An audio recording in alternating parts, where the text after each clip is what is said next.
ഓം ശ്രീ സായിറാം. ഭഗവാന്റെ പാതാരവിന്ദങ്ങളിൽ ശതകോടി പ്രണാമം. ഭഗവാൻ ശ്രീ സത്യസായി ബാബയുടെ രാമകഥ രസവാഹിനി അധ്യായം 20. പഞ്ചവടി. ഗോദാവരി തീരത്തെ പഞ്ചവടിയിൽ കുറേ കാലം താമസിക്കണമെന്ന് രാമൻ ആഗ്രഹിച്ചു. അതിനാൽ പടർന്നു പന്തലിച്ച ഒരു വൃക്ഷത്തിൻ്റെ ശീതളഛായയിൽ ചാരിക്കിടന്നുകൊണ്ട് രാമൻ ഭ്രാതാവിനെ അടുത്ത് വിളിച്ചു. സഹോദര ലക്ഷ്മണ, ഈ പ്രദേശത്ത് സുന്ദരവും സുഖപ്രദവുമായ ഒരു സ്ഥലം കണ്ടെത്തി നിനക്ക് തൃപ്തികരമാവും വിധം ഒരു നല്ല ചെറിയ പർണശാല നിർമ്മിക്കൂ. കടാരിക്കുത്തേറ്റ വിധമായിരുന്നു ലക്ഷ്മണൻ ഈ കൽപ്പന. അദ്ദേഹത്തിന് മനോവേദന സഹിക്കാൻ കഴിഞ്ഞില്ല. അദ്ദേഹം രാമന്റെ പാദത്തിൽ വീണ് വിലപിച്ചു. പറയൂ, ഈ ക്രൂരമായ ആജ്ഞ അർഹിക്കത്തക്ക വിധം ഞാൻ എന്തൊരു കുറ്റമാണ് ചെയ്തിട്ടുള്ളത്? ലക്ഷ്മണൻ പെരുമാറ്റം കണ്ട രാമനും സീതയും അത്ഭുതപ്പെട്ടു. രാമൻ ചോദിച്ചു, നിനക്കിങ്ങനെ ദുഃഖമുണ്ടാകാൻ കാരണം എന്താണ്? എനിക്ക് മനസ്സിലാകുന്നില്ല. എൻ്റെ നാവിൽ നിന്നും ഒരു ക്രൂരമായ വാക്കുപോലും നീ കേട്ടിട്ടുണ്ടോ? നിന്നോടോ മറ്റാരോടെങ്കിലുമോ കഠിനവും അസുഖകരവുമായി ഞാൻ വാക്ക് പ്രയോഗിച്ചിട്ടുണ്ടോ? നീ എൻ്റെ ആഗ്രഹങ്ങളും ആവശ്യങ്ങളും ശ്രദ്ധിച്ച് ജീവശ്വാസം പോലെ എന്നെ സേവിക്കുന്നു. അപ്പോൾ ഞാൻ എങ്ങനെ നിന്നോട് ക്രൂരമായി സംസാരിക്കും? നിന്റെ ദുഃഖത്തിന് അർത്ഥമില്ല. വെറും തെറ്റിദ്ധാരണ മൂലമാണിത്. അതിരിക്കട്ടെ, ഞാനിപ്പോൾ എന്താണ് നിന്നോട് പറഞ്ഞത്? നിനക്കിഷ്ടമുള്ള ഒരിടം തിരഞ്ഞെടുത്ത് അവിടെ നമുക്ക് പാർക്കുവാൻ പറ്റിയ പർണശാല നിർമ്മിക്കൂ, ഇങ്ങനെയല്ലേ? ഇത് കേട്ടപ്പോൾ ലക്ഷ്മണൻ ഇരുചെവിയും പൊത്തി ശോകത്തോടുകൂടി പ്രതിഷേധിച്ചു. രാമ, ഈ വാക്കുകൾ എനിക്ക് സഹിക്കാനാവുന്നില്ല. ദുഃഖപ്രകടനത്തിൻ്റെ ഈ രീതിയും രാമനെ ആശ്ചര്യപ്പെടുത്തി. പക്ഷേ ലക്ഷ്മണൻ കൈകൂപ്പി മുന്നിൽ നിന്നുകൊണ്ട് പറഞ്ഞു, എന്നിലാരുമില്ല. ഞാൻ എന്ന് പറയാൻ എൻ്റെ നിക്ഷേപവും എൻ്റെ ഉടമസ്ഥതയും എല്ലാം സീതയും രാമനും മാത്രമാണ്. എനിക്ക് എൻ്റേതായ ഒരാഗ്രഹവുമില്ല. എനിക്ക് സ്വന്തമായൊരു ഇച്ഛയില്ല. എൻ്റെ ഇച്ഛയും രാമൻ്റെ ആഗ്രഹവും രാമൻ്റെ ഇച്ഛയും മാത്രമാണ്. രാമൻ്റെ ആജ്ഞ അനുസരിക്കുന്നതാണ് എൻ്റെ ആഗ്രഹം. എൻ്റെ ഇച്ഛയും മറ്റൊന്നിനെയും ഗൗനിക്കാത്ത ഒരു അടിമയാണ് ഞാൻ. അങ്ങനെയുള്ള ഞാൻ ഒരു പർണശാലയ്ക്ക് പറ്റിയ സ്ഥലം സ്വയം തിരഞ്ഞെടുക്കണമെന്ന് കൽപ്പിച്ചാൽ ഞാൻ എങ്ങനെ സഹിക്കും? എനിക്ക് സ്വന്തമായ പരിഗണനകളോ മുൻഗണനകളോ ഉണ്ടായിരുന്നെങ്കിൽ എനിക്കെങ്ങനെ രാമൻ്റെ ഉത്തമ സേവകനാകാൻ കഴിയും? ഈ പ്രത്യേക അവകാശവും ആനന്ദവും എനിക്കെങ്ങനെ അർഹിക്കാൻ കഴിയും? സ്വന്തമായ ഇച്ഛ ഉണ്ടെങ്കിൽ ഞാൻ ഭൂമിയിൽ ജീവിക്കാൻ കൊള്ളരുതാത്തവൻ ആണെന്ന് അതിൻ്റെ അർത്ഥം. എൻ്റെ ജീവിതം ഭാരവും കളങ്കവുമായിരിക്കും. തള്ളിവന്ന ദുഃഖം അമർത്തിയാൻ കഴിയാതെ അദ്ദേഹം ഉച്ചത്തിൽ നിലവിളിച്ചുകൊണ്ട് നിലകൊണ്ടു. രാമന് ഇപ്പോൾ ലക്ഷ്മണന്റെ മനോനില മനസ്സിലായി. കരുണാമയമായ വാക്കുകൾ ഉപയോഗിച്ചുകൊണ്ട് അവിടുന്ന് ലക്ഷ്മണനെ സമാശ്വസിപ്പിച്ചു. അനുജ, നിന്റെ ഹൃദയം എത്രയും പവിത്രമാണ്. ഞാൻ ആ വാക്കുകൾ കേവലം ലൗകികാർത്ഥത്തിലാണ് ഉപയോഗിച്ചത്. നിന്റെ ഏറ്റവും ആന്തരഗുണമായ അർപ്പണ ബുദ്ധിയെപ്പറ്റി അജ്ഞനാണ് നിന്റെ ജ്യേഷ്ഠനെന്ന് ധരിക്കരുത്. വ്യസനിക്കാതിരിക്കൂ. രാമൻ ലക്ഷ്മണന്റെ നേരെ മന്ദഹാസങ്ങൾ ചൊരിഞ്ഞു. എന്നിട്ട് തുടർന്നു, സഹോദര, നിന്റെ ഭക്തിയുടെ നിർമ്മലത്വത്തിലും സേവനത്തിലും ആത്മാർത്ഥതയിലും ഞാൻ സന്തുഷ്ടനാണ്. നിന്റെ ഇംഗിതങ്ങൾ നിഷ്കളങ്കവും സമുന്നതവുമാണ്. ഇത്തരം വാക്കുകളാൽ ഇനിമേലാൽ ഞാൻ നിന്നെ വേദനിപ്പിക്കുകയില്ല. വരൂ, നമുക്ക് പോയി സ്ഥലം തിരഞ്ഞെടുക്കാം. ഇപ്രകാരം ആശ്വസിപ്പിച്ച് രാമൻ സീതയെയും ലക്ഷ്മണനെയും ഒന്നിച്ചുകൂട്ടി അല്പദൂരം ചെന്നു. രാമൻ യാത്ര നിർത്തി പറഞ്ഞു, പർണശാല ഇവിടെ നിർമ്മിച്ചോളൂ. രാമന്റെ വാക്കുകൾ കേട്ടപ്പോൾ ലക്ഷ്മണൻ ആനന്ദാധിക്യത്താൽ പറഞ്ഞു, ഞാൻ തീർച്ചയായും അനുഗ്രഹീതനായി. രാമാജ്ഞകൾ അനുസരിച്ച് പ്രവർത്തിക്കുകയാണ് എൻ്റെ കൃത്യം. എൻ്റെ ആഗ്രഹമോ നിശ്ചയമോ പ്രകാരം ഞാൻ സ്വന്തമായി എന്തെങ്കിലും നടപ്പിൽ വരുത്തുകയില്ല. അദ്ദേഹം ജ്യേഷ്ഠൻ്റെ പാദങ്ങളിൽ നമസ്കരിച്ചു. സംതൃപ്തനും സന്തുഷ്ടനുമായി എഴുന്നേറ്റു. പിന്നീട് പർണശാലയുടെ നിർമ്മാണത്തിനായി വൃക്ഷശാഖകളും ചില്ലകളും ചുള്ളികളും മറ്റും ശേഖരിക്കുന്നതിൽ വ്യാപൃതനായി. ലക്ഷ്മണന് പെട്ടെന്ന് വികാരശുദ്ധനാകുന്ന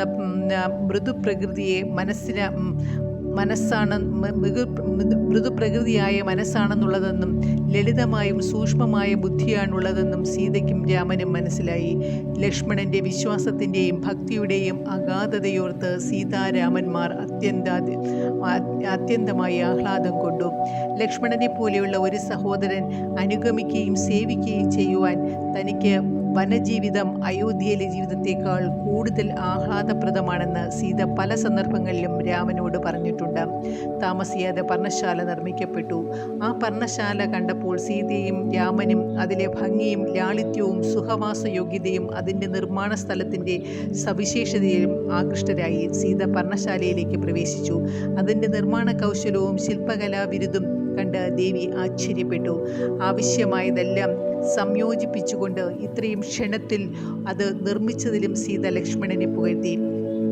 അവർ മൂവരും ആ പർണശാലയിൽ വളരെ സന്തോഷത്തോടുകൂടി കഴിഞ്ഞു. ശ്രീരാമൻ പഞ്ചവടി തൻ്റെ നിവാസസ്ഥാനമാക്കിയിട്ടുണ്ടെന്നും തങ്ങളുടേതുപോലെയുള്ള ഒരു പർണശാലയാണ് അവിടെ തങ്ങളുടേതുപോലുള്ള ഒരു പർണശാലയിലാണ് അവിടെ തപസിക്കുന്നതെന്നും ഉള്ള വാർത്ത പരന്നു. അതിൻ ഫലമായി ദിവസം തോറും തപസ്വികൾ കൂട്ടം കൂട്ടമായി ശ്രീരാമനെ കണ്ടു വന്ദിക്കാനായി പഞ്ചവടിയിലെത്തി. അവർ ശിഷ്യന്മാരെയും കൂടെ കൊണ്ടുവന്നിരുന്നു. അവർക്ക് തൃപ്തിയാകുന്നതുവരെ ദർശനത്തിന് സാധിച്ചു. രാമനോട് സംസാരിക്കാനും രാമദേവന്റെ സംസാരം കേൾക്കാനുമുള്ള മഹാഭാഗ്യം അവർക്ക് ലഭിച്ചു.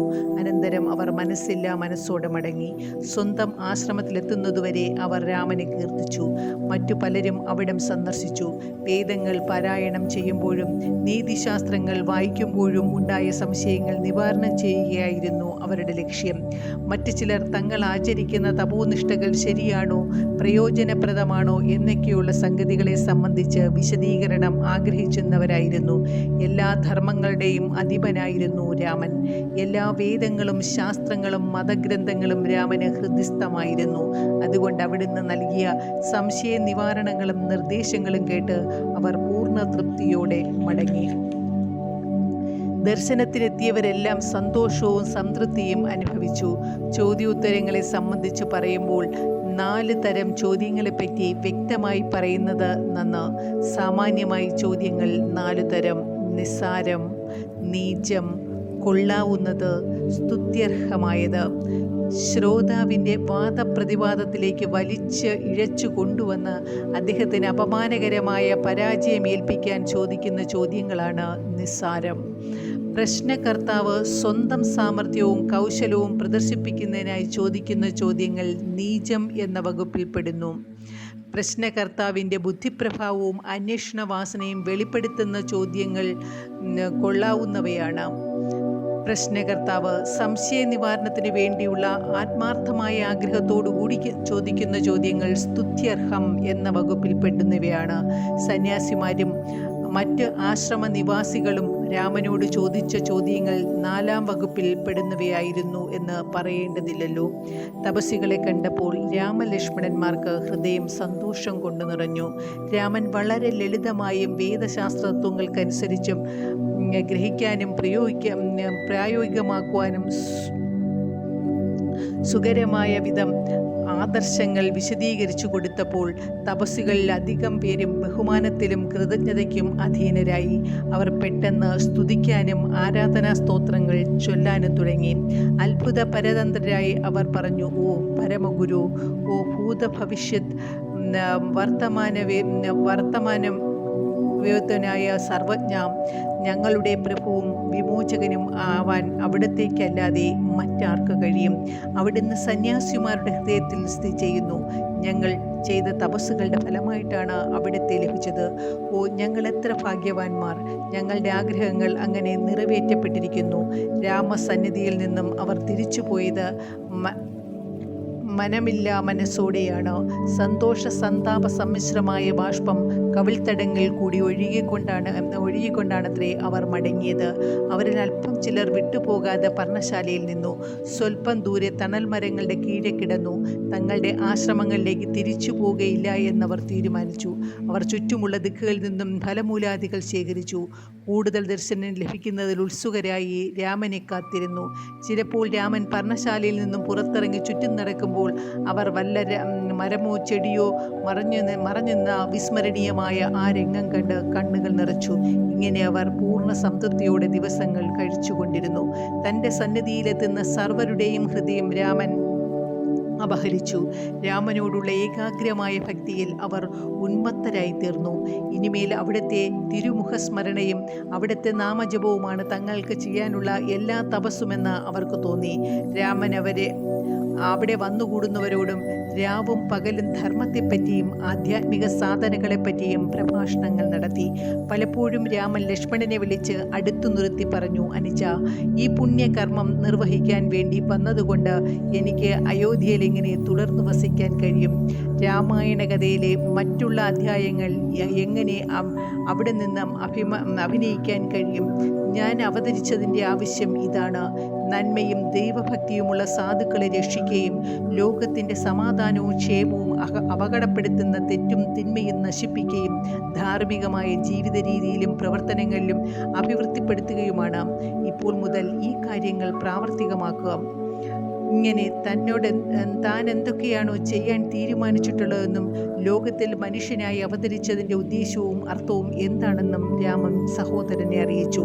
പലപ്പോഴും മനുഷ്യ സമുദായത്തിൻ്റെ സമുദ്ധാരണത്തിന് വേണ്ടിയുള്ള തൻ്റെ തത്വപ്രചാരണത്തിനൊരു ഉപകരണമായി ലക്ഷ്മണനെ ഉയർത്തിക്കൊണ്ടുവന്നു.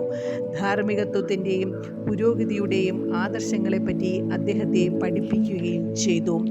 രാമൻ ഒരിക്കൽ പറഞ്ഞു, ലക്ഷ്മണ, ശരീരത്തോടുള്ള പ്രതിപത്തി ഏത് രൂപത്തിലുള്ളതായാലും സ്വത്തുക്കളോടുള്ള ബന്ധം ഏതു വിധത്തിലായാലും നീ ഞാൻ എന്നിങ്ങനെ മത്സരം ഉണ്ടാവുന്ന അഹന്ത വ്യക്തി, അവൻ്റെ ഭാര്യ, സന്താനങ്ങൾ, സമ്പത്ത് എന്നിവയോടുള്ള ബന്ധം, ഇവയെല്ലാം തന്നെ മായയുടെ ഫലമായിട്ടാണ്. മായ അടിസ്ഥാനപരവും മനസ്സിലാക്കാൻ പ്രയാസമുള്ളതും ആശ്ചര്യകരവുമാണ്. എല്ലാ ജീവികളുടെയും വസ്തുക്കളുടെയും എല്ലാ വർഗത്തിൽപ്പെടുന്ന ജീവരാശികളുടെയും മേൽ മായ ആധിപത്യം സ്ഥാപിച്ചിരിക്കുന്നു. ദശേന്ദ്രിയങ്ങൾക്കും 5 ജ്ഞാനേന്ദ്രിയങ്ങൾക്കും 5 പഞ്ചേന്ദ്രിയങ്ങൾക്കും ഓരോ അതിദേവതയുണ്ട്. അവയെ നിമിത്തമാക്കിക്കൊണ്ടാണ് മായ വസ്തുനിഷ്ഠമായ ലോകത്തെ വീക്ഷിക്കുന്നതും അതിൽ നിന്നും ആനന്ദം ഉൾക്കൊള്ളുന്നതും. ആ ആനന്ദത്തിൻ്റെ ഓരോ കണികയും മായയിൽ നിന്നും ഉൽപ്പാദിതമാണ്. അത് കാരണം മായികവും ക്ഷണികവും ഉപരിപ്ലവവുമാണ്. മായയ്ക്ക് 2 രൂപമുണ്ട്. ഒരു രൂപം വിദ്യാമായ എന്നും മറ്റേത് അവിദ്യാമായ എന്നും അറിയപ്പെടുന്നു. അവിദ്യ എന്നു പേരുള്ള മായ വളരെ ദുഷ്ടയാണ്. അവൾ അതിരറ്റ ദുരിതങ്ങൾക്ക് കാരണമായി തീരുന്നു.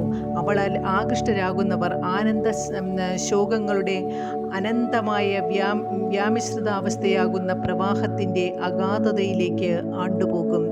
വിദ്യാമായ പുരുഷോത്തമൻ്റെ അധ്യക്ഷതയിൽ പ്രപഞ്ചത്തെ സൃഷ്ടിച്ചിരിക്കുന്നു. അവൾക്ക് സ്വന്തമായ സഹജ ശക്തിയൊന്നുമില്ല. പുരുഷോത്തമൻ്റെ സാന്നിധ്യത്തിൽ മാത്രമേ അവൾക്ക് ത്രിഗുണാത്മകമായ പ്രപഞ്ചത്തെ സൃഷ്ടിക്കുവാൻ സാധ്യമാവുകയുള്ളൂ. അതായത് സത്വരജ തമോ ഗുണങ്ങളാണ് 3 പിരിവുകൾ. ഇവയിൽ ഓരോന്നും ഒറ്റയ്ക്കോ ഏതെങ്കിലും അളവിൽ കൂടിച്ചേർന്നോ ജന്തുക്കളുടെ പ്രകൃതിയായി കാണും. ത്രിഗുണങ്ങളുടെ സമീകൃതമായ പ്രകൃതിയാണ് സത്വം.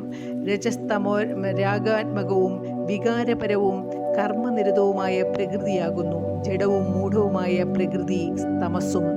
ജാതിയുടെയും സമൂഹത്തിൻ്റെയും അവകാശങ്ങളുടെയും ബാധ്യതകളും ഉപേക്ഷിക്കാനും പ്രായമോ പദവിയോ പരിഗണിക്കാത്തവനും എല്ലാം ബ്രഹ്മമെന്ന വിധം ജീവിക്കുന്നവനുമാണ് യഥാർത്ഥ ജ്ഞാനി.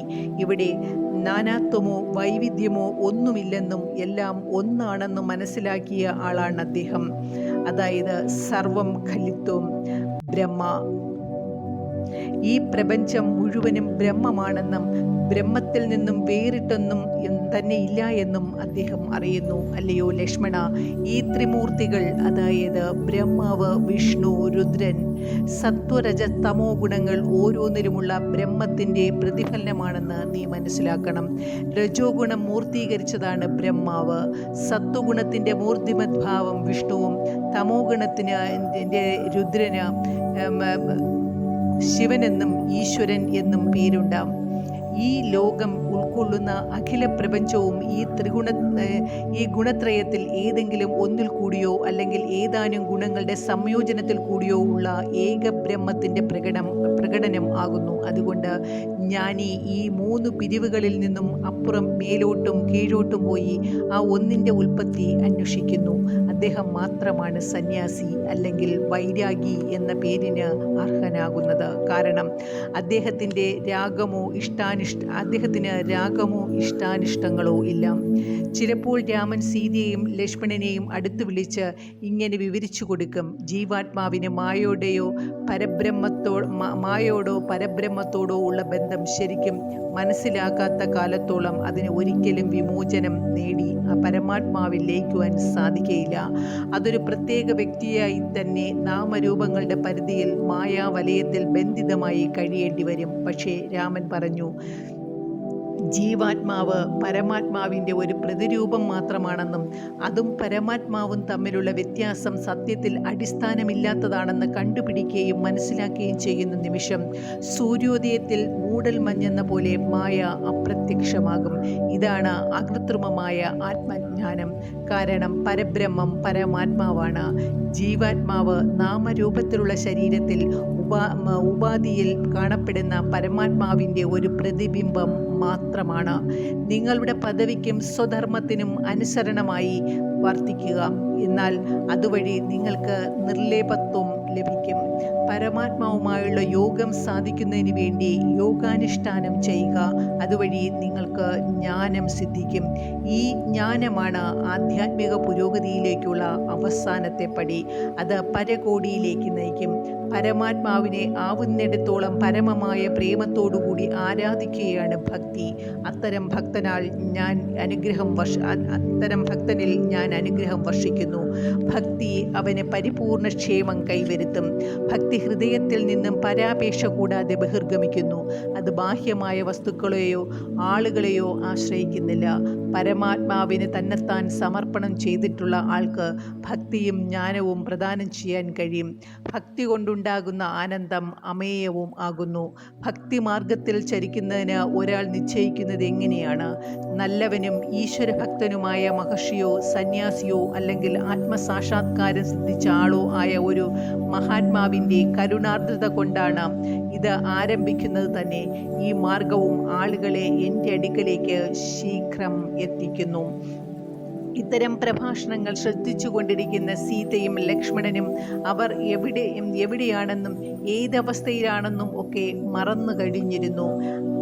ആധ്യാത്മിക മാർഗത്തിൻ്റെ ആകർഷകത്വത്തെപ്പറ്റി വിസ്തരിച്ച് പറഞ്ഞുകൊണ്ടിരുന്ന തൻ്റെ ഉത്സാഹത്തള്ളലിൽ രാമനും സംഭവിച്ചതൊന്നും അറിയാത്തതുപോലെ തോന്നി. ആന്തരികമായ ആനന്ദത്തിനു വേണ്ടിയുള്ള ആത്മപരിശോധനയിലും അന്വേഷണത്തിലും അവർ ധാരാളം സമയം ചെലവഴിച്ചു. ഒരു ദിവസം ഈ അഗാധ തത്വങ്ങളെയും അമൂല്യമായ നിർദ്ദേശങ്ങളെയും അയവിറക്കിക്കൊണ്ട് പഞ്ചവടിയിലെ പർണശാലയുടെ പരിസരത്ത് കാവൽ നിൽക്കുകയായിരുന്നു ലക്ഷ്മണൻ.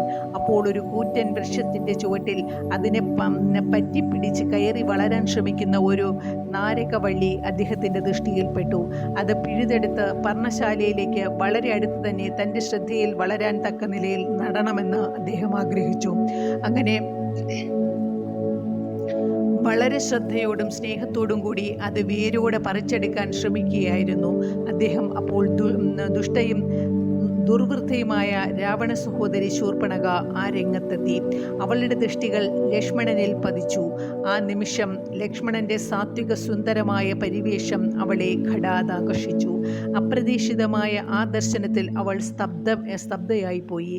അവൾ ഉടൻ അതിസുന്ദരിയായ ഒരു യുവതിയുടെ വേഷം സ്വീകരിച്ച് മധുരഭാവങ്ങളെ പ്രകടിപ്പിച്ചുകൊണ്ട് ലക്ഷ്മണനെ സമീപിച്ചു. പക്ഷേ ലക്ഷ്മണൻ ശ്രദ്ധിച്ചതേയില്ല. ഈ അവഗണന ശൂർപ്പണഖയ്ക്ക് പൊറുക്കുവാൻ കഴിഞ്ഞില്ല. അവൾ ലക്ഷ്മണനെ വളരെ അടുത്ത് ചെന്ന് ദയനീയമായ സ്വരത്തിൽ അപേക്ഷിച്ചു, പ്രഭു, അങ്ങ് എന്താണ് എന്നെ നിരാശാഗർത്തത്തിലേക്ക് തള്ളിവിടുന്നത്? എൻ്റെ അസഹ്യമായ താപം തണുപ്പിക്കൂ. അങ്ങയുടെ പ്രേമാനന്ദ സുഖം പൊഴിക്കുന്ന ദൃഷ്ടി ഒന്നെന്നിൽ പതിപ്പിക്കൂ. ഈ അപേക്ഷയ്ക്ക് ലക്ഷ്മണനിൽ നിന്നും യാതൊരു പ്രതികരണവും ഉണ്ടായില്ല. അദ്ദേഹം അവളുടെ വാക്കുകൾ കേട്ടിരുന്നു. പക്ഷേ അവളുടെ ധാർഷ്ട്യമോർത്ത് ഉള്ളിൽ മന്ദസ്മിതം തൂവുകയാണുണ്ടായത്. ആ തണലിൽ നിന്ന് നാരകച്ചെടി കേടൊന്നും പറ്റാതെ പറിച്ചെടുക്കാനുള്ള പരിശ്രമം ലക്ഷ്മണൻ തുറന്നുകൊണ്ടേയിരുന്നു. ശൂർപ്പണഖയ്ക്ക് ക്ഷമ കെട്ടു. ആ യുവാവിനെ തന്നിലേക്ക് കൂടുതൽ ആകർഷിക്കുവാൻ അവൾ തയ്യാറായി. പക്ഷേ ലക്ഷ്മണൻ പിന്നോട്ടു മാറി. അദ്ദേഹം പറഞ്ഞു, അമ്മേ, ഞാൻ ശ്രീരാമൻ്റെ അടിമയാണ്, സ്വതന്ത്രനല്ല. ഞാൻ എന്ത് ചെയ്യുന്നതും അത് നിസ്സാരമായിരുന്നാൽ പോലും രാമൻ്റെ ആജ്ഞ അനുസരിച്ചു മാത്രമാണ്. അവൾക്ക് നൽകുവാനുള്ള ഉപദേശത്തിൻ്റെ നാന്ദിയായിട്ടാണ് ഇത് ഇതുദ്ദേശിച്ചത്. അദ്ദേഹത്തിൻ്റെ സംസാരം കേട്ട് ആരോടാണ് കുമാരൻ സംസാരിക്കുന്നതെന്നറിയാനുള്ള ജിജ്ഞാസയോടെ ശ്രീരാമനും സീതയും പർണശാലയിൽ നിന്നും തോട്ടത്തിലേക്ക് ചെന്നു. രാമൻ ശൂർപ്പണഖയെ കണ്ടു. യുവതിയായി വേഷം മാറി വന്നവളാണ് അവളെന്ന് മനസ്സിലായി. ഏത് ആഗന്തുക സംഭവത്തിലും സന്നദ്ധനായി നിലകൊണ്ടു. ഇതിനിടയിൽ ശൂർപ്പണഖ അസഭ്യമായ ഭാഷയിൽ ലക്ഷ്മണനെ ശകാരിച്ചു കൊണ്ടിരുന്നു. ഭീരു, അധമൻ എന്നെല്ലാമുള്ള പദങ്ങൾ അദ്ദേഹത്തിൻ്റെ നേരെ പ്രയോഗിച്ചു. ലക്ഷ്മണൻ്റെ മൗനത്തെ നിന്ദിച്ചുകൊണ്ട് അവൾ ഉച്ചത്തിൽ ചിരിച്ചു. അവൾ രാമനെ കണ്ടിരുന്നില്ല. അവളുടെ ശ്രദ്ധയും കോപവും മുഴുവനും ലക്ഷ്മണൻ്റെ നേരെ തന്നെയായിരുന്നു. അവൾ അപേക്ഷിച്ചു, ഹേ മോഹനസ്വരൂപ, എന്നെ പരിണയിക്കൂ, സുഖിക്കൂ. വളരെ ആത്മാർത്ഥമായി അങ്ങേ ആനന്ദിപ്പിക്കുകയും ശുശ്രൂഷിക്കുകയും ചെയ്യാൻ എനിക്ക് കഴിയും. ലക്ഷ്മണൻ അവളെ തടഞ്ഞുകൊണ്ട് വീണ്ടും പറഞ്ഞു, സുന്ദരി, ഞാനൊരടിമയാണ്. ഞാൻ നിന്നെ പരിണയിച്ചാൽ നീയും അടിമയാകേണ്ടി വരും. പിന്നെയും തമാശയിൽ തുടർന്നു, അതാ എൻ്റെ സ്വാമി ശ്രീരാമൻ, നീ അദ്ദേഹത്തെ ഭരിക്കുകയാണെങ്കിൽ ഞാൻ നിന്റെ അടിമയാവും. ശൂർപ്പണഖ അത് വിശ്വസിച്ചു. അതൊരു നല്ല സൂത്രമാണെന്ന് കണ്ട് ലക്ഷ്മണൻ ചൂണ്ടിക്കാണിച്ച കുടിലിലേക്ക് അവൾ നടന്നു. അവിടെ വാതിലിനടുത്ത് മന്ദഹസിച്ചുകൊണ്ട് നിൽക്കുന്ന അതീവ സുന്ദരിയായ ഒരു യുവതിയും അടുത്ത് പൗരുഷ സൗന്ദര്യത്തിൻ്റെ രൂപത്തെയും കണ്ടു. ശൂർപ്പണഖ വൈകാരിക പ്രേമത്തിൻ്റെ ആഘാതമേറ്റ് പുളഞ്ഞു. അവൾ രാമൻ്റെ അടുക്കലേക്ക് ഓടിച്ചെന്ന് തൻ്റെ വൈവശ്യം വിലാപരൂപത്തിൽ പ്രകടിപ്പിച്ചുകൊണ്ട് അപേക്ഷിച്ചു, പ്രേമേശ്വര, സൗന്ദര്യേശ്വര, എന്നെ അങ്ങയുടേതായി സ്വീകരിച്ചാലും. രാമൻ അവളെ ധർമ്മോപദേശത്തിന് വിഷയമാക്കാനും തൻ്റെ മുമ്പാകെയുള്ള അവളുടെ അപഹാസ്യ സ്ഥിതിയിൽ നിന്നും അല്പം തമാശ ആസ്വദിക്കുവാനും തീരുമാനിച്ചു. രാമൻ ഒരു ഉൾച്ചിരിയോടെ പറഞ്ഞു, ഹേ സുന്ദരി, എനിക്ക് നിന്നെ പരിഗ്രഹിക്കാൻ നിവർത്തിയില്ല. ഞാൻ ഏകപത്നി വ്രതക്കാരനാണ്. എൻ്റെ സഹധർമ്മിണി എന്നോടൊപ്പം ഇവിടെയുണ്ട്. അതാ എൻ്റെ സഹോദരൻ ലക്ഷ്മണൻ വിവാഹിതനാണ്, പക്ഷേ ഭാര്യ ഇവിടെയില്ല. അതുകൊണ്ട് അവനെ പരിണയിച്ച് സംതൃപ്തി നേടൂ. നിങ്ങൾക്കവൻ അനുരൂപനാണ്. അവൻ്റെ അടുക്കൽ ചെല്ലൂ. ഇത് കേട്ടപ്പോൾ ശൂർപ്പണഖ ലക്ഷ്മണ സമീപം ചെന്ന് വീണ്ടും അഭ്യർത്ഥന നടത്തി. അവൾ പറഞ്ഞു, അങ്ങയുടെ ജ്യേഷ്ഠൻ വിവാഹത്തിന് സമ്മതിച്ചിരിക്കുന്നു. അതുകൊണ്ട് ഒട്ടും താമസിക്കാതെ എന്നെ പരിണയിക്കൂ. അവളുടെ സമീപനം ഇപ്പോൾ വളരെ വിനീതവും സൗമ്യവുമായിരുന്നു. ലക്ഷ്മണൻ അവളുടെ അർത്ഥശൂന്യത മനസ്സിലാക്കി. ആ തമാശയ്ക്ക് കുറെ കൂടി ആക്കം കൂട്ടുവാൻ തീരുമാനിച്ചു. അദ്ദേഹം അവളെ രാമൻ്റെ അടുക്കിലേക്ക് വീണ്ടും അയച്ചു. പക്ഷേ രാമൻ അവളെ ലക്ഷ്മണൻ്റെ സമീപത്തേക്ക് തിരിച്ചയക്കുകയാണ് ചെയ്തത്. ഇത് പല ഊരു തുടർന്നു. ഒടുവിൽ ശൂർപ്പണഖ ഉഗ്ര നൈരാശ്യത്തിൽപ്പെട്ട് കാമാന്ധയായി അവളുടെ രാക്ഷസീയ പ്രകൃതിയിലേക്ക് മാറി. തൻ്റെ കാമാഭിലേഷം നിറവേറ്റുന്നതിന് ഏക പ്രതിബന്ധം സീതയാണെന്ന് അവളുടെ വികല ബുദ്ധിയിൽ അവൾക്ക് തോന്നി. കാരണം സീത അടുത്തുള്ളത് കൊണ്ടാണ് രാമൻ അവളെ പരിണയിക്കാത്തത്. സീതയെ മാറ്റി നിർത്തിയാൽ രാമൻ തീർച്ചയായും അവളുടെ അപേക്ഷകൾക്ക് വഴങ്ങും. സീതയെ വിഴുങ്ങാൻ അവൾ തീരുമാനിച്ചു. അതിനായി അവൾ തികച്ചും ഒരു രാക്ഷസിയായി മാറി. ഇത് കണ്ടപ്പോൾ ലക്ഷ്മണൻ ആജ്ഞയ്ക്ക് വേണ്ടി രാമൻ്റെ മുഖത്തേക്ക് നോക്കി. ശൂർപ്പണഖ വളരെ അപ്പുറം പോയി കഴിഞ്ഞുവെന്നും ഇനി അവളെ തടയേണ്ടതാണെന്നും അവിടുന്ന് മനസ്സിലാക്കി. സൂചി കൊണ്ടെടുക്കാവുന്നത് തൂമ്പ കൊണ്ടെടുക്കേണ്ടതല്ലോ. എന്നാൽ രാമൻ ലക്ഷ്മണനെ നോക്കി കൈ ഉയർത്തി വിരലുകൊണ്ട് 4 കാണിച്ചു. ലക്ഷ്മണന് ക്ഷണം ആ കൽപ്പനയുടെ പൊരുൾ മനസ്സിലായി. 4 എന്നതുകൊണ്ട് രാമൻ 4 വേദങ്ങളെയാണ് സൂചിപ്പിച്ചത്. അവയെ മൊത്തത്തിൽ ശ്രുതി എന്ന് പറയുന്നു. ശ്രുതിക്ക് ചെവി എന്നും അർത്ഥമുണ്ട്. ലക്ഷ്മണൻ കുശാഗ്രബുദ്ധിയായിരുന്നു. അതുകൊണ്ട് ശ്രീരാമൻ്റെ ഏതൊരു നിസ്സാര അടയാളവും ശരിയായി വ്യാഖ്യാനിക്കുവാൻ അദ്ദേഹത്തിന് കഴിയുമായിരുന്നു. ആംഗ്യം കാണിച്ചപ്പോൾ രാമൻ കൈ മേൽപോട്ടുയർത്തിയിരുന്നു. ആകാശം പഞ്ചഭൂതങ്ങളിൽ 5ാമത്തേത് ശബ്ദം. അതിൻ്റെ ഗുണവും ശബ്ദബ്രഹ്മം എന്നറിയപ്പെടുന്നു. ബ്രഹ്മത്തിൻ്റെ ഈശ്വരൻ്റെ പ്രതീകമാണ് ശബ്ദം. ഈശ്വരൻ സ്വർഗത്തിൽ വസിക്കുന്നു. പൊക്കിയ കൈകൊണ്ട് ഈ സ്വർഗത്തെയാണ് സൂചിപ്പിക്കുന്നത്. സ്വർഗത്തിന് നാഗം എന്നും പറയും. നാസ, മൂക്ക് എന്നൊരർത്ഥമുണ്ട്. രാമൻ ഈ 2 സൂചനകളും നൽകിയത് കണ്ട ഉടനെ ലക്ഷ്മണൻ വാളൂരി ശൂർപ്പണഖയുടെ അടുത്തേക്ക് ഓടിച്ചെന്ന് അവളെ പിടിച്ച് താഴത്തിട്ടു. അവളുടെ ധിക്കാരത്തെ ശിക്ഷിക്കുമെന്ന് അലറിക്കൊണ്ട് അവളുടെ മൂക്കും കാതും ഛേദിച്ചു. ശൂർപ്പണഖ ആരണ്യമാകെ കുലുങ്ങി വിറയ്ക്കുമാറ് അലമുറയിട്ട് അവൾ രാക്ഷസി എന്ന തനി രൂപം കൈക്കൊണ്ട് അലറി, ഇത് നീതിയോ? നിങ്ങളെ സമീപിച്ച ഒരു സ്ത്രീയെ ഇത്തരത്തിൽ ക്രൂരമായ വിധം വിരൂപയാക്കാൻ നിങ്ങൾക്ക് കഴിയും. ഈ ക്രൂരകർമ്മത്തിന് പകരം വീട്ടാനായി ഞാൻ എൻ്റെ സഹോദരനായ രാവണനെ ഇവിടെ കൊണ്ടുവരും. ഇങ്ങനെ പറഞ്ഞുകൊണ്ട് അവൾ വനാന്തർ ഭാഗത്തേക്ക് ക്ഷണത്തിൽ മറഞ്ഞു. ദണ്ഡകാരണ്യത്തിലെ രാക്ഷസപ്രമുഖരായ ഖരൻ, ദൂഷണൻ എന്നിവരുടെ അടുക്കലേക്കാണ് ശൂർപ്പണഖ നേരെ പോയത്. അവരുടെ മുമ്പാകെ അവൾ വിലപിച്ചു. നിങ്ങളുടെ സഹോദരിയോട് കാണിച്ചിട്ടുള്ള ഇത്തരം അവമതിയും ദ്രോഹവും നിങ്ങൾക്ക് എങ്ങനെ സഹിക്കാൻ കഴിയും? നിങ്ങൾക്കിവിടെ ഉരുക്കുട്ടിയും വച്ചിട്ടുള്ള ബലവും പരാക്രമവുമൊക്കെ എന്താവശ്യത്തിനു വേണ്ടിയാണ്? അതൊക്കെ ചുട്ടു വെണ്ണീറാക്കുകയല്ലേ ഭേദം. നിങ്ങൾ പുരുഷന്മാരാണോ? നിങ്ങൾക്ക് സ്വയം അങ്ങനെ വിളിക്കാൻ കഴിയുമോ? നിങ്ങളുടെ വീരത്വത്തെ സംബന്ധിച്ച് വീമ്പ് പറച്ചിൽ ഇനി വേണ്ട. ലജ്ജാവഹം. അവൾക്ക് എന്താണ് സംഭവിച്ചതെന്നും ഇത്രയും ദയനീയമായ വിധം അവളെ വിരൂപിയാക്കി വിട്ടത് ആരാണെന്നും അവർക്ക് മനസ്സിലാക്കാൻ കഴിഞ്ഞില്ല. അവർ ചോദിച്ചു, സഹോദരി പറയൂ, ഞങ്ങളുടെ സർവ്വശക്തിയും ഉപയോഗിച്ച് ഇതിന് പകരം വീട്ടാം. ഇത് കേട്ട ശൂർപ്പണഖ ആ സംഭവം പറയാൻ തുടങ്ങി. രാമലക്ഷ്മണന്മാരുടെ അസാമാന്യമായ സൗന്ദര്യത്തെ സംബന്ധിച്ചും ആകർഷണത്വത്തെ സംബന്ധിച്ചും ഉള്ള വലിയ വർണ്ണനയോടുകൂടിയാണ് അവൾ അത് ആരംഭിച്ചത്. അത് കേട്ടപ്പോൾ സഹോദരന്മാർ പൊട്ടിത്തെറിച്ചു. അനാവശ്യമായ ആമുഖം കൊണ്ട് എന്തിന് നീ വെറുതെ സമയം കളയുന്നു? പറയൂ, ആരാണ് നിന്നെ ദ്രോഹിച്ചത്, നിന്റെ മുഖം വികൃതമാക്കിയത്? അനന്തരം കാട്ടിൽ നടന്ന സംഭവങ്ങളെല്ലാം അവൾ അവരെ അറിയിച്ചു. മൂക്കും കാതും ഛേദിക്കപ്പെട്ട നിലയിൽ കണ്ട സഹോദരിയുടെ അവസ്ഥ അവരിൽ ക്രോധം ഉജ്ജ്വലിപ്പിച്ചു. 14,000 രാക്ഷസന്മാരടങ്ങുന്ന വലിയ സൈന്യവുമായി അവർ സഹോദരന്മാരായ രാമലക്ഷ്മണന്മാരുടെ നേരെ സത്വരം ചെന്നു. സ്വപ്നത്തിൽ പോലും പരാജയപ്പെടുത്താൻ സാധിക്കാത്ത വിധം പരാക്രമികളായിരുന്നു ആ രാക്ഷസ ഭടന്മാർ. അവർ പടക്കളത്തിൽ നിന്നും പിന്മാറ്റമോ ഭയമോ അറിഞ്ഞിട്ടവരല്ല. യുദ്ധത്തിൽ അജയ്യരായിരുന്നു അവർ. ചിറകുള്ള പർവ്വതങ്ങളെപ്പോലെ അവർ ഭീഷണമാം വിധം കൂട്ടം കൂട്ടമായി താഴ്വരയിൽ കൂടി വേഗം നീങ്ങി.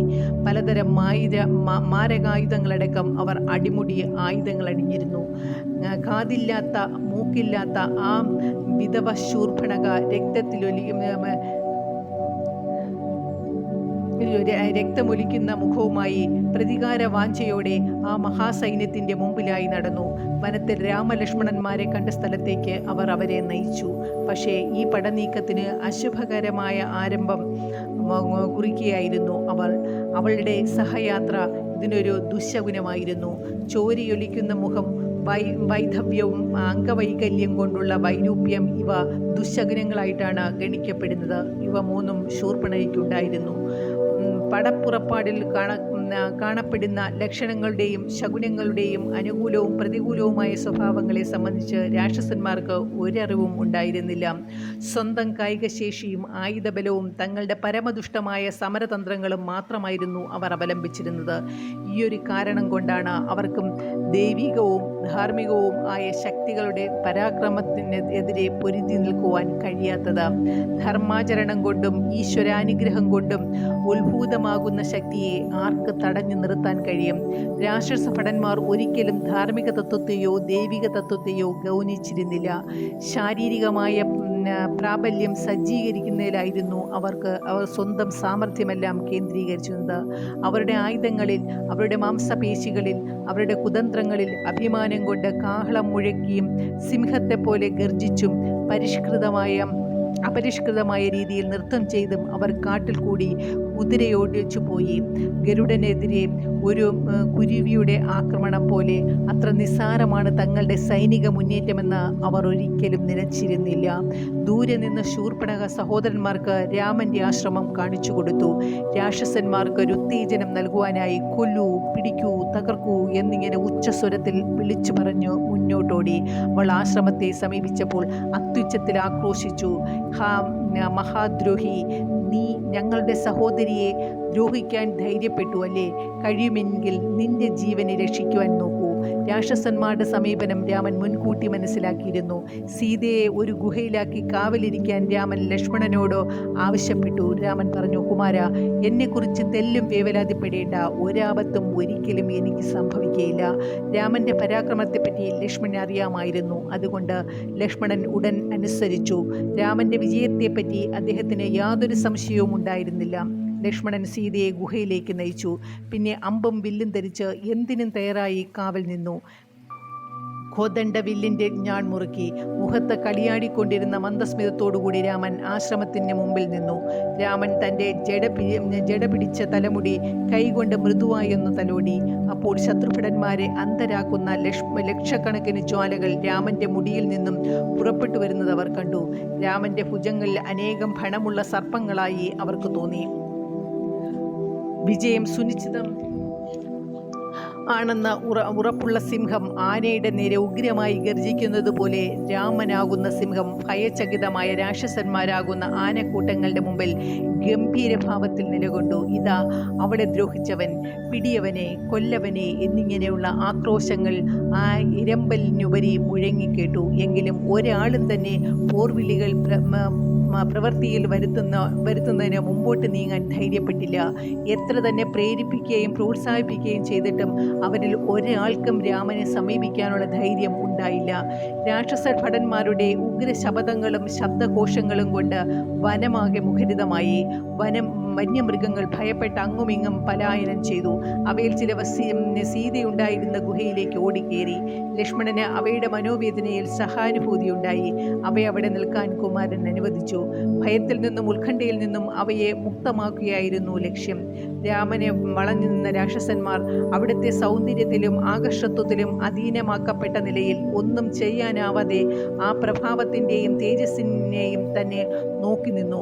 പലരും അവിടുത്തെ സൗന്ദര്യത്തെ വർണ്ണിക്കുന്നതിൽ മുഴുകിപ്പോയി. അനേകം പേർ രാമനെ ആരാധനയോടെ നോക്കി. എല്ലാവരും തന്നെ രാമനുമായി സ്നേഹത്താൽ ബന്ധിതരായി തീർന്നു. ആർക്കും തന്നെ രാമൻ്റെ നേരെ ഒരായുധവും ഉയർത്താൻ തോന്നിയില്ല. ആയുധം പ്രയോഗിക്കുവാൻ സാധിക്കാത്തതിനു പുറമെ കോപത്തോടുകൂടി നോക്കാൻ കൂടി കഴിഞ്ഞില്ല. എന്തിനധികം ഈ പുകഴ്ത്തലിൽ ശൂർപ്പണഖയും കൂടി പങ്കുകൊണ്ടു. അവൾ തൻ്റെ അടുത്ത് അത്ഭുത സ്തബ്ധരായി നിന്നിരുന്ന ഖരനോടും ദൂഷണനോടും പറഞ്ഞു, സഹോദരന്മാരെ, നോക്കൂ, എന്തൊരു അതുല്യമായ സൗന്ദര്യമാണ് നമ്മുടെ മുന്നിൽ.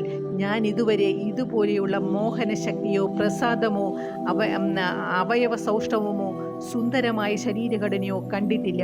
ആ ദേവനെ കൊല്ലരുതേ. ഇപ്പോഴുള്ള അതേ രൂപത്തിൽ എനിക്ക് ആ ദേവനെ സമ്മാനിക്കൂ. അവളുടെ ഭ്രാതാക്കളും ഇതുപോലെ സമാകർഷരായിരുന്നു. അവർ പറഞ്ഞു, സഹോദരി, ഈ ദൃശ്യമായ സൗന്ദര്യത്തിൻ്റെ മൂർത്തിമദ്ഭാവത്തെ ഞങ്ങൾ ഇതുവരെ കണ്ടിട്ടില്ല. രാമനോടടുക്കും തോറും ഞങ്ങൾ രാമനുമായി ബന്ധിതരാവുകയാണ്. ഞങ്ങൾ കൂടുതൽ സമാകൃഷ്ടരാവുകയാണ്. ക്രോധത്തിൻ്റെയോ വിദ്വേഷത്തിൻ്റെയോ ഒരു കണിക പോലും ഞങ്ങൾക്ക് തോന്നുന്നില്ല. അവിടുത്തെ നോക്കുന്തോറും ഞങ്ങളുടെ ഉള്ളിൽ ആനന്ദം വർദ്ധിച്ചു വരുന്നു. ഇവിടെ താമസിക്കുന്ന മഹർഷിമാർ ഒരു പക്ഷേ ഈ വികാരത്തെ ആയിരിക്കും ആനന്ദം എന്ന് പറയുന്നത്. ഖരൻ രാമനോട് നേരിട്ട് സംസാരിക്കാൻ ഇഷ്ടപ്പെട്ടില്ല. അതുകൊണ്ട് രാമൻ ആരാണ്, പേരെന്താണ്, വരുന്നത് എവിടെ നിന്നാണ്, കാട്ടിൽ താമസിക്കുന്നത് എന്തിനാണ് എന്നിങ്ങനെയുള്ള വിവരങ്ങൾ അറിഞ്ഞു വരാനായി ഒരു ദൂതനെ അറിയിച്ചു. ദൂതൻ ശ്രീരാമനെ സമീപിച്ച് അദ്ദേഹത്തോട് ചോദിച്ചു. രാമൻ മന്ദഹസിച്ചുകൊണ്ട് പറഞ്ഞു, കേട്ടോളൂ, ഞാനൊരു ക്ഷത്രിയനാണ്. നിന്റെ യജമാനനെ പോലെയുള്ള വന്യജീവികളെ നായാടുവാൻ ഈ കാട്ടിൽ വന്നിരിക്കുകയാണ്. എനിക്ക് അന്തകനെ പോലും പേടിയില്ല. നിങ്ങൾക്ക് കഴിവുണ്ടെന്ന് തോന്നുമെങ്കിൽ വരൂ, യുദ്ധം ചെയ്ത് ജയിച്ചോളൂ. പടക്കളത്തിൽ നിന്ന് പലായനം ചെയ്യുന്നവരെ ഞാൻ കൊല്ലുകയില്ല. ഈ പ്രസ്താവന ദൂതൻ ഖരദൂഷണന്മാരെ വള്ളിപുള്ളി വ്യത്യാസമില്ലാതെ അറിയിച്ചു. ഇത് കേട്ടപ്പോൾ ആ സഹോദരന്മാർ കുന്തം, മഴു, മുസലം, അമ്പും വില്ലും തുടങ്ങിയ ആയുധങ്ങളും എടുത്ത് ആകാശം പ്രതിധ്വനി കൊണ്ട് മുഴങ്ങുന്നതുവരെ അലറി. അവരുടെ ആയുധങ്ങൾ രാമന് നേർക്ക് വർഷിച്ചു. രാമൻ ഒറ്റ അമ്പാൽ ആയുധങ്ങളെല്ലാം ഖണ്ഡിച്ചു. ശത്രു സൈന്യത്തിലേക്ക് തൊടുത്തുവിട്ട മറ്റ് അസ്ത്രങ്ങൾ ഇടിമിന്നൽ പോലെ അവർക്കിടയിൽ നാശനഷ്ടങ്ങൾ വരുത്തി. ശത്രുക്കൾ രാമൻ്റെ ആക്രമണം തടുക്കുവാൻ നിവൃത്തിയില്ലാതെ അമ്മ, അച്ഛാ, കഷ്ടം, ഞങ്ങളെ രക്ഷിക്കണേ എന്നെല്ലാം വേദന കൊണ്ട് അലറിക്കരഞ്ഞ് പിന്തിരിഞ്ഞോടി.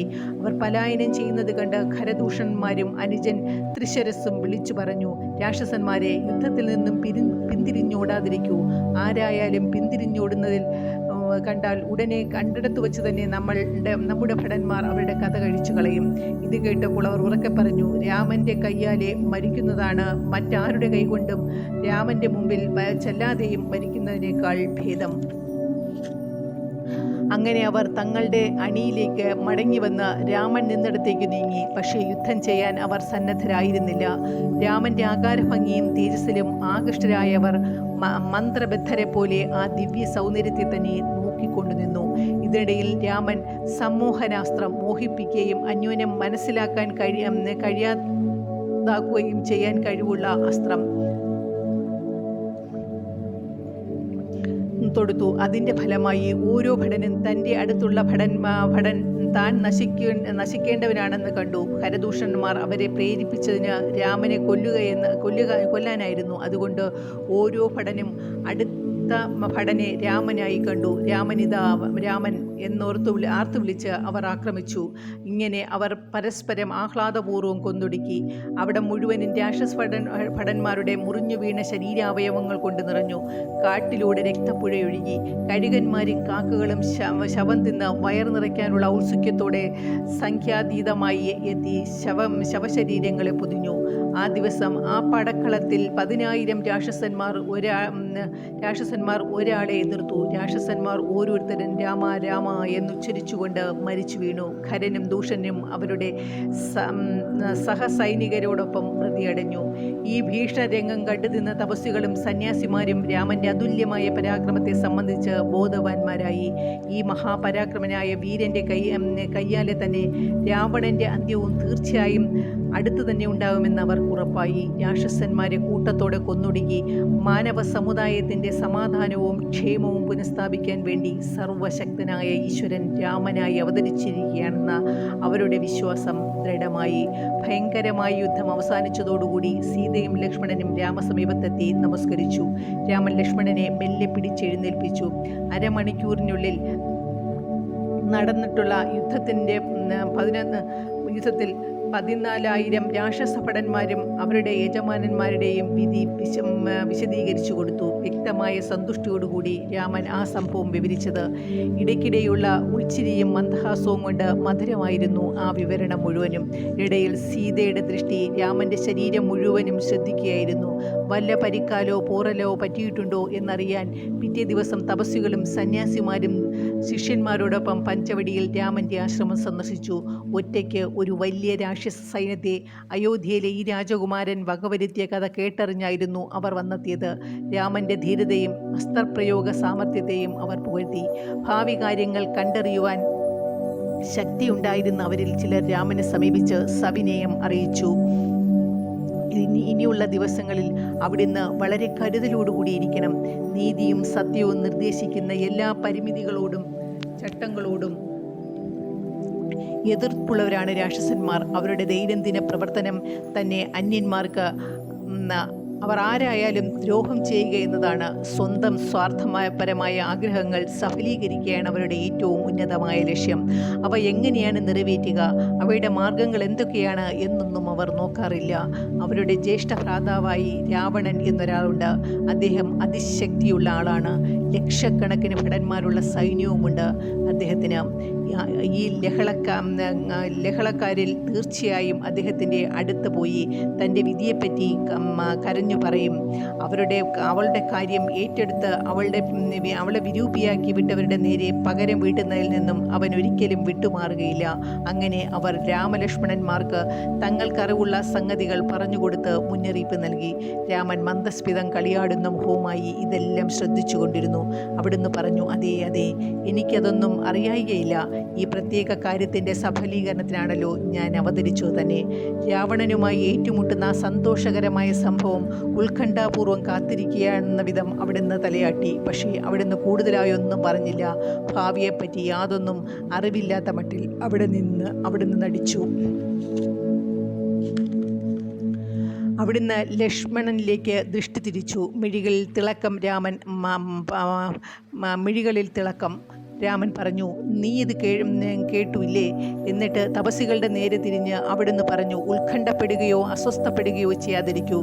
ഏതവസ്ഥയെ നേരിടുവാനും ഞാൻ തയ്യാറായിരിക്കുകയാണ്. ആ ഉറപ്പും വാഗ്ദാനവും അവർക്ക് ആശ്വാസവും ആനന്ദവും നൽകി. രാമൻ അവരിൽ വിശ്വാസവും ധൈര്യവും വളർത്തി.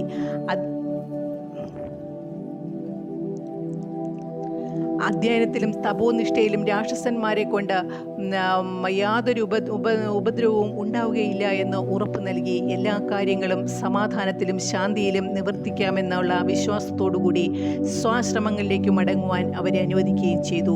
തപസ്സികൾ പ്രവചിച്ചതുപോലെ ശൂർപ്പണഖ ഉടൻ തന്നെ ഭ്രാതാവായ രാവണന്റെ മുമ്പിലെത്തി. ആകാശം ഭേദിക്കുന്ന നിലയിൽ അലമുറയിട്ടു. അവളുടെ ശബ്ദം കേട്ട് ലങ്കയിലെ രാക്ഷസന്മാർ എന്തോ അത്യാപത്ത് രാജ്യത്തെ ബാധിച്ചിട്ടുണ്ടെന്ന് ഭയപ്പെട്ടു. അവർ വീട് വിട്ട് പുറത്തിറങ്ങി. തെരുവീതികളിൽ കൂട്ടം ചേർന്നു. ഇതിൻ്റെ കാരണത്തെപ്പറ്റി ചർച്ച ചെയ്യാൻ തുടങ്ങി. ശൂർപ്പണഖ ലഗാനവുമില്ലാതെ രാക്ഷസ ചക്രവർത്തിയായ രാവണൻ്റെ സഭാതലത്തിലേക്ക് കടന്നു ചെന്നു. വൃദ്ധമായ ആക്ഷേപശരങ്ങൾ പ്രയോഗിച്ചു. സദസ്സിലുണ്ടായിരുന്നവർക്ക് ഇത് കണ്ട് അത്ഭുതവും ഉത്കണ്ഠയുമായി. അവളുടെ രൂപം ഭീകരമായിരുന്നു. ശരീരമാകെ രക്തത്തിൽ കുളിച്ചിരുന്നു. അവളുടെ വാക്കുകൾ രോഷവിഷലിപ്തമായിരുന്നു. ആരോ അവളെ കഠിനമായി ദ്രോഹിച്ചിട്ടുണ്ടെന്ന് രാവണന് മനസ്സിലായി. അവളുടെ ദുസ്ഥിതി കണ്ട് രാവണൻ ഞെട്ടിപ്പോയി. അദ്ദേഹം സിംഹാസനത്തിൽ നിന്നും അലറി, സഹോദരി, സംഭവിച്ചത് മുഴുവൻ പറയൂ. ശൂർപ്പണഖ രോഷത്തോടെ പറഞ്ഞു, സഹോദര, നീ ഒരു യഥാർത്ഥ രാക്ഷസനാണെങ്കിൽ കഠിന തപോനിഷ്ഠയുടെ ഫലമായി നേടിയെടുത്ത അതിമാനുഷ്യ ശക്തികളെല്ലാം ശരിയായിട്ടുള്ളതാണെങ്കിൽ വരൂ. നിന്റെ പരാക്രമവും ധീരതയും വീരത്വവും ഉപയോഗിക്കാനുള്ള സമയം സമാഗതമായിരിക്കുന്നു. എഴുന്നേൽക്കൂ. നിന്നെ കാത്തിരിക്കുന്ന ആപത്തുകളുടെ ലഹരിയിൽ മതിമറന്ന് നിസ്സാരമായി തള്ളാതിരിക്കൂ. ശൂർപ്പണഖ തുടർന്നു, പഞ്ചവടിയിൽ എന്തെല്ലാം സംഭവങ്ങളാണ് നടക്കുന്നതെന്ന് നീ ശ്രദ്ധിച്ചിട്ടേയില്ല. അവിടെ ആര് വന്നു, എന്തിനു വന്നു, എന്താണ് ഉദ്ദേശം? രാക്ഷസന്മാരെ സമൂലം നശിപ്പിക്കുവാൻ സന്നദ്ധരായിട്ടുള്ള രാജകുമാരന്മാർ ദണ്ഡകാരണ്യത്തിലേക്ക് പ്രവേശിച്ചു കഴിഞ്ഞു. അവർ ലക്ഷക്കണക്കിൽ രാക്ഷസ യോദ്ധാക്കളെ കൊന്നു വീഴ്ത്തി കഴിഞ്ഞു. ഖരനെയും ദൂഷണനെയും തുണ്ടം തുണ്ടമായി അരിഞ്ഞിട്ടു. അവരുടെ നേർക്കയക്കപ്പെട്ട ആയിരക്കണക്കിന് ഭടന്മാരെ കണ്ണു ചുമ്മി തുറക്കുന്നിടയിൽ പടക്കളത്തിൽ നിന്നും തുടച്ചു മാറ്റുകയുണ്ടായി. അവർണ്ണനീയമാണ് അവരുടെ പരാക്രമം, അവരുടെ സൗന്ദര്യമോ. ശൂർപ്പണഖ ഒരു നിമിഷം നിർത്തി നിശബ്ദയായി നിന്നു. തന്നെ പരവശപ്പെടുത്തിയ ആ തേജസ്സിനെ പറ്റിയുള്ള ആലോചനയിൽ അവൾ മുഴുകി. അവളുടെ കഥ കേട്ട് രാവണൻ അടക്കാനാവാത്ത തമശമുണ്ടായി. അവൻ പല്ലും ജനിച്ചു. വെല്ലുവിളിക്കുന്നത് പോലെ തുടക്കടിച്ചു. എന്ത്? ആ ദുഷ്ടന്മാർ ഖരനെയും ദൂഷണനെയും കൊന്നുവന്നു. ഒരുപക്ഷെ അവർ എൻ്റെ പേർ അറിയുകയില്ലായിരിക്കാം. അവരുടെ പിന്നിൽ താനുണ്ടെന്ന് അറിഞ്ഞു കാണുകയില്ല. അവർ തൻ്റെ ശക്തിയോ പ്രതിക്രിയാശേഷിയോ സംബന്ധിച്ചൊന്നും കേട്ടിരിക്കുകയില്ല.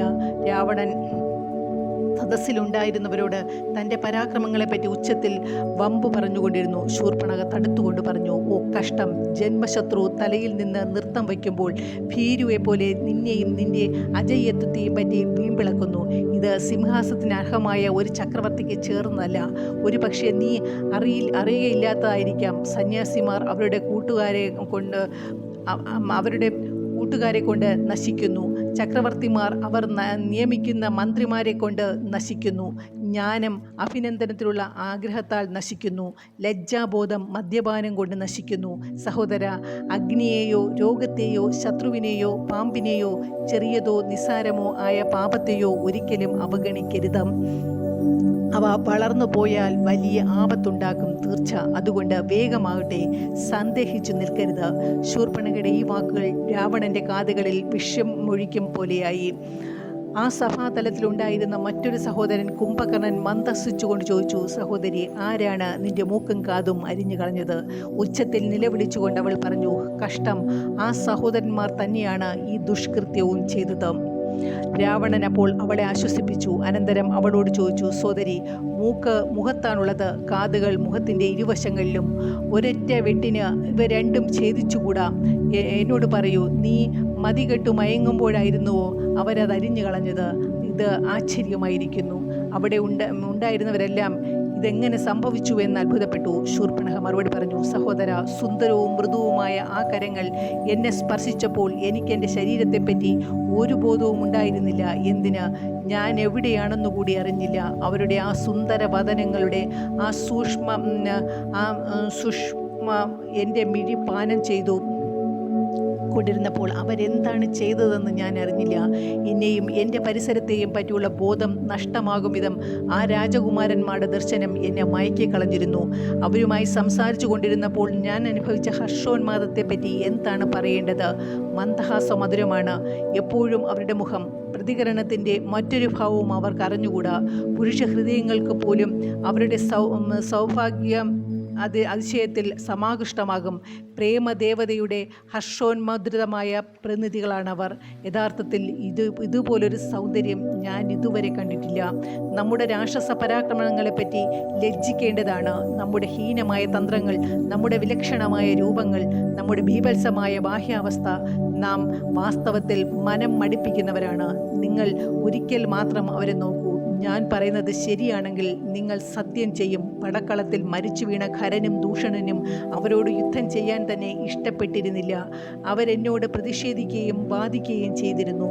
അവൾ ചോദിച്ചു, മംഗളാത്മകമായി സൗന്ദര്യത്തിൻ്റെ പരമകോടിയിലുള്ള ഇവരുടെ നേരെ ഞങ്ങൾ എങ്ങനെ ശത്രുത്വം ഭാവിച്ച് ആക്രമണം നടത്തും? സഭയിൽ സന്നിഹിതരായിരുന്ന രാജസ്തുതി പാഠകന്മാരും മന്ത്രിമാരും ശൂർപ്പണഖയുടെ ഈ വിവരണം ഭയാദരവത്തോടും സന്തോഷത്തോടും കൂടി ശ്രദ്ധിച്ചു. അവളുടെ വാക്കുകൾ രാവണനെയും അമ്പരപ്പിച്ചു. അവൾ അവതരിപ്പിച്ച രാമന്റെ ചിത്രം ചിന്തിക്കും തോറും ആനന്ദവും ശാന്തിയും അവന് പ്രദാനം ചെയ്യത്തക്കതായിരുന്നു. പ്രബോധകവും ആയ ആ ദിവ്യ സൗന്ദര്യത്തിൻ്റെ മൂർത്തിമത് ഭാവത്തെ ഒന്ന് ദർശിക്കാൻ രാവണൻ്റെ ഉള്ളിൽ ഒരു ത്വര അനുഭവപ്പെട്ടു. സഹോദരിയുടെ വിവരണം ശ്രദ്ധിച്ചതോടുകൂടി രാവണരിൽ ഭണം വിടർത്തിയിരുന്ന ക്രോധം സാവധാനം തണുത്താറി. പഞ്ചവടിയിൽ എന്താണ് സംഭവിച്ചതെന്ന് ശാന്തമായി ഒന്ന് അന്വേഷിക്കാൻ രാവണൻ നിശ്ചയിച്ചു. അങ്ങനെ അവൻ സഹോദരിയെ നയപൂർവ്വം അഭിസംബോധന ചെയ്തു. സോദരി, പറയൂ, ആ 2 സഹോദരന്മാരും പഞ്ചവടിയിൽ തന്നെയാണോ താമസം? അവരുടെ കൂടെ വേറെ ആരെങ്കിലും ഉണ്ടോ? അവർക്ക് അനുചരന്മാരോ കൂട്ടുകാരോ സ്തുതിപാഠകന്മാരോ ആരുമില്ലേ? ശൂർപ്പണഖ പറഞ്ഞു, ഇല്ല. അവർക്ക് അംഗരക്ഷകന്മാരോ ബന്ധുക്കളോ സൈനികരോ ആയി അവിടെ ആരുമില്ല. അവരിൽ ജ്യേഷ്ഠനായ രാമനോടൊന്നിച്ച് ഒരു സ്ത്രീയുണ്ട്. അവരുടെ അംഗലാവണ്യം അസുലഭവും അസാധാരണവുമാണ്. ആ 2 ഭ്രാതാക്കന്മാരെക്കാൾ ആകർഷത്വമുള്ളവളാണ് അവൾ. മനുഷ്യരൂപത്തിലുള്ള പ്രേമ ദേവതയാണ് സുന്ദരി. ആ 2 സഹോദരന്മാർ അവളുമൊത്ത് പഞ്ചവടിയിൽ താമസിക്കുന്നു. അവർ നിർഭയരായി കാട്ടിലെ തുറസായ സ്ഥലങ്ങളിലും സാനുപ്രദേശങ്ങളിലും സ്വതന്ത്രമായി സഞ്ചരിക്കുന്നു. വാസ്തവത്തിൽ ഞാൻ ഇതുവരെ ഇത്ര പരിപൂർണമായ സ്ത്രീ സൗന്ദര്യം കണ്ടിട്ടില്ല. അവളുടേതുപോലൊരു സൗന്ദര്യം സ്വർഗത്തിൽ പോലുമില്ല, ഭൂമിയിലും ഇല്ല. സായിറാം.